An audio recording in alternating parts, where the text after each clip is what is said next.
NEET दिया था और मेरा ऑलमोस्ट हो ही गया था सिलेक्शन। तो ये बात है जब मैं कब छोटी-सी थी जब हमारे टाइम पे ना क्या होता था कि ऑप्शन ज़्यादा थे नहीं। मतलब हमारे सामने 4 ऑप्शंस होते थे, या तो आप डॉक्टर बन जाओ, या तो आप इंजीनियर बन जाओ, या तो आप सिविल सर्वेंट बन जाओ, या फिर आप टीचर बन जाओ। तो ये 4 ऑप्शन होते थे। तो हम आते हैं मिडल क्लास फैमिली से, बल्कि पहले तो लोअर मिडल क्लास फैमिली से आते थे। पापा मेरे हेड कांस्टेबल थे। पहले तो कांस्टेबल थे, फिर हेड कांस्टेबल हुए यूपी पुलिस में। उत्तर प्रदेश पुलिस में थे पापा।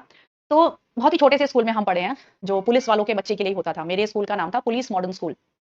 मेरठ में है ये स्कूल। छठी वाहिनी पीएससी करके एक जगह है मेरठ में, वहाँ पर पुलिस वालों के बच्चों के लिए ही स्कूल था, पुलिस मॉडर्न स्कूल। तो ज़्यादा बड़े स्कूल से हम पढ़े नहीं है, जहाँ पे हम तीनों बहनों में से एक बहनों की फीस माफ़ भी होती थी। ऐसे सब एकदम अच्छे सस्ते किफ़ायती स्कूल में पढ़े। तो पहले से ही दिमाग में ये सेट था, पता नहीं ये मेरी इच्छा थी या किसी ने मेरे दिमाग में डाला था कि डॉक्टर बनना है। तो ठीक है भाई, डॉक्टर बनना है। खूब मेहनत से पढ़ते थे। ट्यूशन-व्यूशन तो 11th क्लास में पता चला कि ट्यूशन भी कुछ होते हैं, उससे पहले तो खुद ही पढ़ते थे। फिर खैर 11th क्लास में 1-2 ट्यूशन लगाए, फिर 12th क्लास में 1-2 ट्यूशन लगाए, पढ़े, बायोलॉजी में मज़ा आता था, पढ़ते थे मेहनत से। तो फिर जहाँ मैं बायोलॉजी का ट्यूशन जाती थी, वहाँ पर एक बंदी थी, तो उसने मुझे बताया, आपको प्रिपरेशन करनी है मेडिकल की, डॉक्टर बनना चाहते हो? तो मैंने कहा हाँ। तो बोले तो फिर आप ऐसा करो, दिल्ली जाओ। दिल्ली में आप जानते हैं आकाश इंस्टीट्यूट है, बहुत बड़ा इंस्टीट्यूट है, वहाँ जाओ आप प्रिपरेशन के लिए। तो मैंने कहा ठीक है, तो मैंने पापा को बताया, तो पापा ने कहा ठीक है बेटा, अगर हो सकता है तो यहीं तैयारी कर लो, मेरठ में ही तैयारी कर लो। तो फिर मैंने कहा पापा एक पारी तो करनी है तैयारी, और जान लगा दूँगी, खूब मेहनत करके पढ़ाई करूँगी, हम देखते हैं, चलो चलते हैं आकाश, पूछ के आते हैं। तो खैर हम लोग गए आकाश, उनका एआईटीएस होता है, ऑल इंडिया टेस्ट सीरीज़ होती थी उनकी सिलेक्शन के लिए, तो उसमें मैंने अच्छा परफ़ॉर्म किया, तो वहाँ पे हो गया। वहाँ पे जो ड्रॉपर्स का बैच है वो आरएम बैच होता है, तो वहाँ पे आरएम 2 में मेरा सिलेक्शन हो गया, उनके ड्रॉपर बैच 2 में सिलेक्शन हो गया। तो ठीक है भाई, फीस-वीस जमा करने की बात हुई। तो मुझे याद है ये बात है 2008 की। तो 2008 में अ, भैया हॉस्टल अलग होता था उनका, मेरा हॉस्टल का नाम था आशा हॉस्टल। मैंने आकाश साउथ एक्स से ही पढ़ाई करी, और मैंने फिर आकाश साउथ एक्स में ही एज़ अ टीचर भी पढ़ाया। तो फिर आकाश साउथ एक्स में जो है अ, गए हम पूछने, तो वहाँ पे फीस तो भैया बहुत खतरनाक। उस टाइम पे आई थिंक 2008 की बात है, उनकी फीस मिला के पूरे कोर्स की जो फीस थी और हॉस्टल की फीस जो थी, वो टोटल मिला के 1.5 लाख का खर्चा था, या शायद ज़्यादा था। तो उस समय पर एक मिडल क्लास बंदे के लिए बहुत हो जाता है, बहुत मतलब बहुत हो जाता है। मतलब मुझे याद है हमने 2004 में अपना मकान बनाना शुरू किया मेरठ में, तो पापा के पास 35,000 रुपए थे जब हमने अपना मकान बनाना शुरू किया, और वो 35,000 में हमने पहले सिर्फ नींव डलवाई घर की, और फिर धीरे-धीरे, थोड़ा-थोड़ा करके मकान बनाया। तो सोचो हमारे पास तब भी एक साथ 1 डेढ़ लाख रुपया नहीं था कि जो हम एकदम से दे सकें। तो फिर खैर मेरे मामा जी ने हेल्प करी हमारी, थोड़े मौसा जी ने हेल्प करी, तो फिर करके हमने जो है ले लिया मैंने एडमिशन। अब मैंने एडमिशन ले लिया भाई, इतना हाई-फाई तो मैंने देखा नहीं था। आकाश में तो भैया जाने पूरे भारत से लोग आते थे पहले। उस समय तो only Akash was the only institute जो कि अच्छा पढ़ाता था मेडिकल में, ऐसा मानते थे लोग। तो इधर-उधर से एकदम धुरंधर बच्चे जो है दिल्ली पब्लिक स्कूल के, और आपके ये इसके दिल्ली पब्लिक स्कूल में आर के पुरम ब्रांच से, और इधर-उधर से भैया हाई-फाई बच्चे एकदम। भाई हम तो घबरा गए।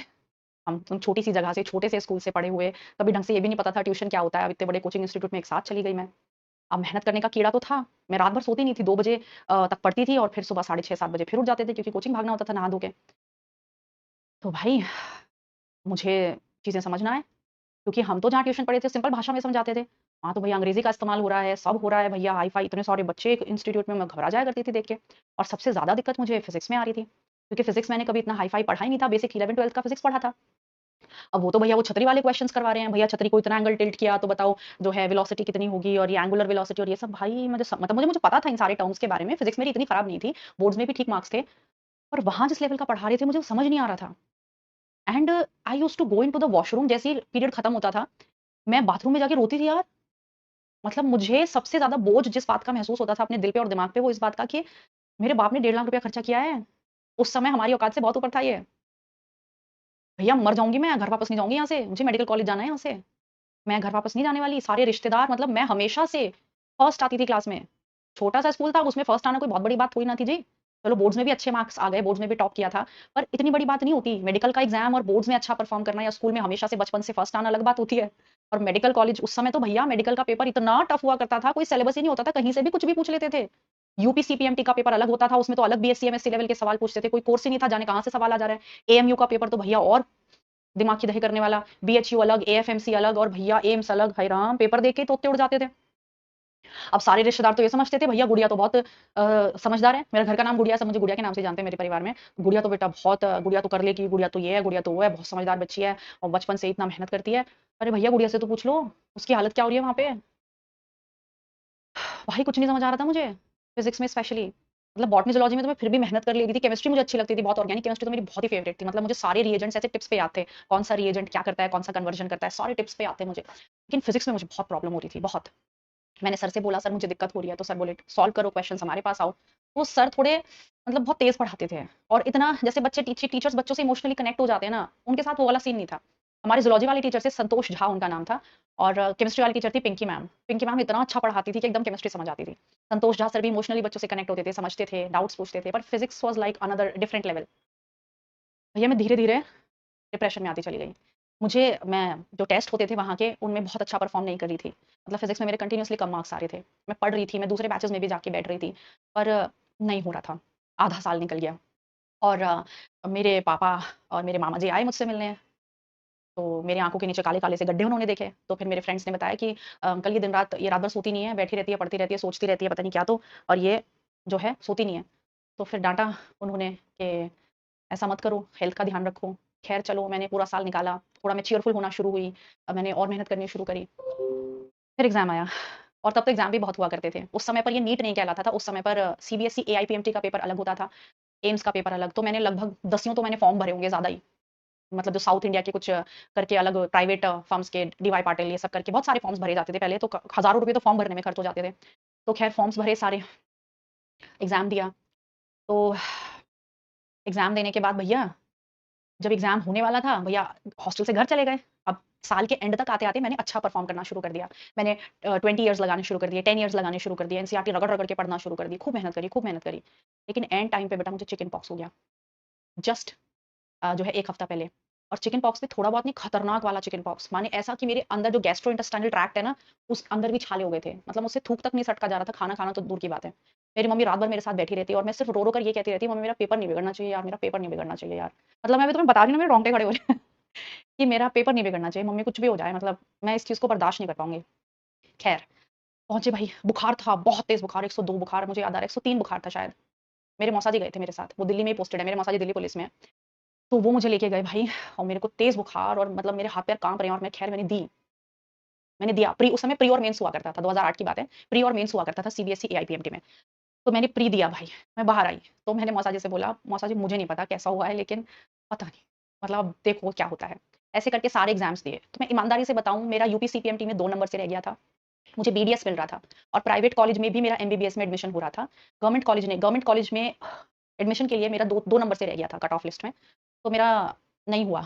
मतलब मुझे प्राइवेट कॉलेज का नहीं था यार, मतलब घर ज़मीन नहीं बेचना, मतलब मुझे अपने पापा से ये नहीं बोलना था कि आप अपना घर बेच दो, ज़मीन बेच दो, और मेरा प्राइवेट कॉलेज में एडमिशन करवा दो।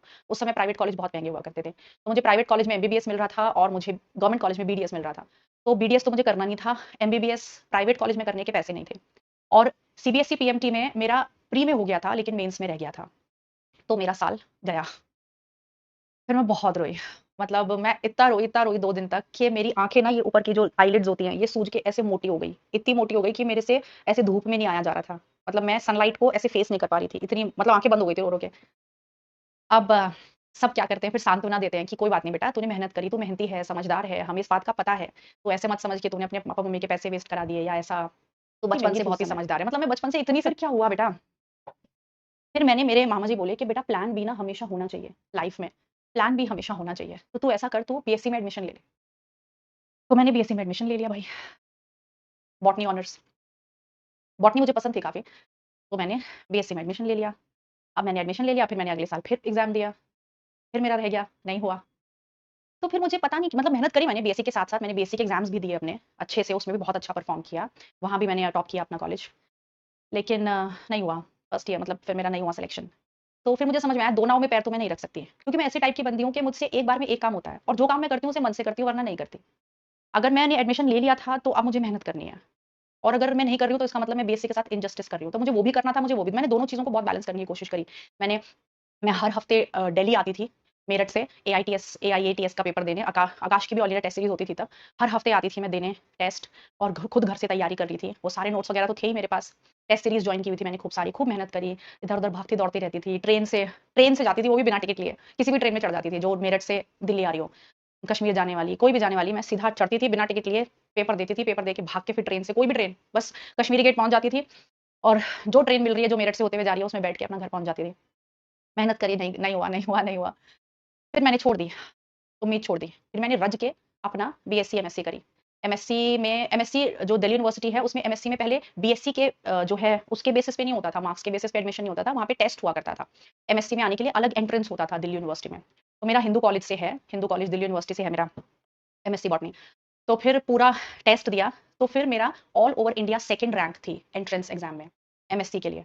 तो जिसके बेसिस पे हॉस्टल वगैरह भी वहाँ मिल जाता है। तो फिर मुझे एक चीज़ रियलाइज़ हुई कि मैंने मेहनत करी, रज के मेहनत करी, मुझे रिजल्ट नहीं मिला, कोई बात नहीं, मेरा सिलेक्शन नहीं हुआ, मैं डॉक्टर नहीं बन पाई।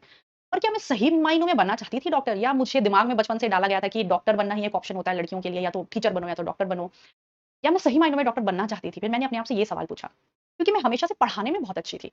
आप लोग यकीन नहीं करोगे, कुछ लोग कहते हैं मतलब कि फेंकते हो, कुछ लोग ऐसा मानते हैं कि टीचर्स बहुत फेंकते हैं कुछ बनने के बाद। और मैं ईमानदारी से बता रही थी, जब मैं खुद की 11वीं क्लास में थी ना, मैं 9वीं क्लास के बच्चों को ट्यूशन पढ़ाती थी। अब तुम कहोगे तो अलग सर जैसा हो गया। हाँ, ये सच है।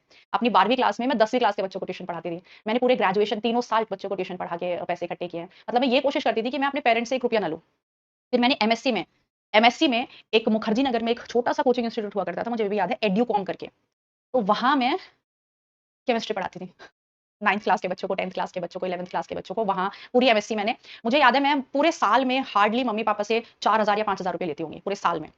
क्योंकि हॉस्टल एमएससी में केवल पूरे साल की हॉस्टल की फीस मेरी 10,000 रुपए थी, और पूरे मतलब हिंदू कॉलेज की फीस जो पूरे साल की फीस थी वो 10,000 थी बस। उसके अलावा अपना खर्चा खुद निकालने की कोशिश करते थे। तो हमेशा से मुझे पढ़ाने का बड़ा शौक रहा है, मतलब अच्छा लगता था मुझे पढ़ाना। तो फिर एमएससी में 3rd सेमेस्टर की बात है, वहाँ पर 3rd सेमेस्टर से डिसर्टेशन चालू हो जाती है। मतलब वहाँ पर जो प्रोफेसर है वो हमें ट्रेन करना शुरू कर देते हैं आगे के लिए। तो मेरे जो प्रोफेसर थे बाटला सर, बहुत ही अच्छे थे वो। तो एचओडी भी थे बॉटनी के। तो बाटला सर ने कहा, असाइनमेंट दिया सारे बच्चों को कि सारे बच्चे टॉपिक्स याद करके आएंगे। प्लांट फिजियोलॉजी का टॉपिक था। सारे बच्चे टॉपिक्स जो हैं, टॉपिक्स पे उन्होंने टॉपिक्स दे दिए थे और उन पर लेक्चर डिलीवर करेंगे। तो मुझे मेरा टॉपिक मिला, मुझे अभी भी याद है मेरा टॉपिक था इथाइलिन हार्मोन पर। तो खैर मैंने उस पे लेक्चर डिलीवर किया, किस तरह इथाइलिन हार्मोन काम करता है प्लांट्स में, उसका बायोसिंथेटिक पाथवे एंड ऑल। तो लिटरली मुझे आज भी याद है, सर उठे और सर ने मेरे लिए क्लैप किया। और जब मैं बाहर गई तो सर ने कहा, बेटा प्रोफेसर बनना तुम्हारे अंदर टीचिंग स्किल्स हैं। तो तब मुझे समझ में आया, यार मैं टीचर भी तो बन सकती हूँ। तो फिर वहाँ से मुझे मेरा लक्ष्य मिल गया कि I was meant to be a teacher. मुझे भगवान ने एक टीचर बनने के लिए ही बनाया है। डॉक्टर शायद मुझे नहीं बनना था। तो फिर एमएससी में मैं पढ़ा रही थी, कोचिंग इंस्टीट्यूट्स के साथ जुड़ गई थी एमएससी करते-करते। जैसे ही मेरी एमएससी खत्म होते ही मैंने कोचिंग इंस्टीट्यूट जॉइन कर लिया था। मेरा पहला कोचिंग इंस्टीट्यूट था श्री चैतन्य साउथ एक्स में। फिर मैंने आकाश में 2 ढाई साल काम किया साउथ एक्स में ही। जिस इंस्टीट्यूट में पढ़ी, जिस ब्रांच में पढ़ी साउथ एक्स में, वहीं मैं पढ़ाने गई। और वो सारे टीचर्स जिन्होंने मुझे पढ़ाया था, वो सारे टीचर्स से मैं मिली, वो वहीं थे, वो वहीं पढ़ा रहे थे। मुझे याद है विष्णु बंसल सर, उन्होंने मैं बॉटनी पढ़ाई थी और वो मेरे हेड थे, हेड ऑफ बॉटनी थे वहाँ पर आकाश में। और मैंने उन्हें बोला कि सर मैं आपसे पढ़ी हुई हूँ, आरएम बैच में थी और आज मैं यहाँ पढ़ा रही हूँ। तो जो फिजिक्स वाले टीचर थे वो भी वहीं पढ़ा रहे थे। तो वो सारे टीचर्स के साथ जो वहीं पढ़ा रहे थे, मैंने उनके साथ पढ़ाना शुरू करा वहाँ पे। फिर मैंने नारायणा में पढ़ाया, फिर मैंने एमिटी में पढ़ाया, पेस में पढ़ाया और फिर फाइनली मैं पीडब्ल्यू में आई। तो पीडब्ल्यू में मुझे 4 साल अब हो गए हैं।